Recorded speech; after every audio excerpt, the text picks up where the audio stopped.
নমস্কার, আমি ডক্টর কৌশিক সরকার। আজকে কিডনি সিস্ট নিয়ে কিছু কথা বলবো আপনাদের। এই কিডনিতে সিস্ট হওয়াটা খুব কমন প্রবলেম, বয়সের সাথে সেটা বাড়ে এবং কিডনি সিস্টের কনসালটেশনের জন্য প্রচুর পেশেন্ট আমাদের কাছে আসেন যে স্যার আমার এত বড় সিস্ট হয়ে গেল, আমি কি করব? উত্তরটা হচ্ছে সিস্টের কিন্তু কিডনিতে যেগুলো সিম্পল সিস্ট সেগুলোর কিন্তু কোনো অপারেশন লাগে না কিন্তু কিছু, এবং সাধারণত এগুলো সিমটোম্যাটিকও হয় না, মানে এগুলো থেকে আপনার কিডনির কোনো ক্ষতি হবে না বা আপনার কোনো ব্যথাও হবে না। শুধু সাইজ কোনো ক্রাইটেরিয়া নয় যার মাধ্যমে আমরা অপারেশনের সিদ্ধান্ত নিই। যেটার মাধ্যমে আমরা অপারেশনের সিদ্ধান্ত নিই সেটা হচ্ছে একটা সিটি স্ক্যান পরীক্ষা করি আমরা এই সিস্টগুলো কেমন সিস্ট দেখার জন্য, যে এগুলো কি ক্যান্সারাস সিস্ট না নন ক্যান্সারাস সিস্ট। 99% ক্ষেত্রে এই সিস্টগুলো নন ক্যান্সারাস সিস্ট হয় এবং এগুলোর কোনো ম্যালিগনেন্সির কোনো সম্ভাবনাই নেই।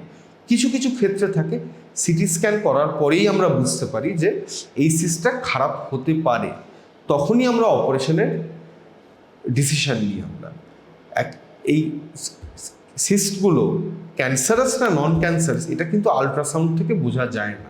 এইটার জন্য একটা ভালো কোয়ালিটির একটা সিটি স্ক্যান করে তবেই আমরা বুঝতে পারি যে এই সিস্টের অপারেশন লাগবে কি লাগবে না।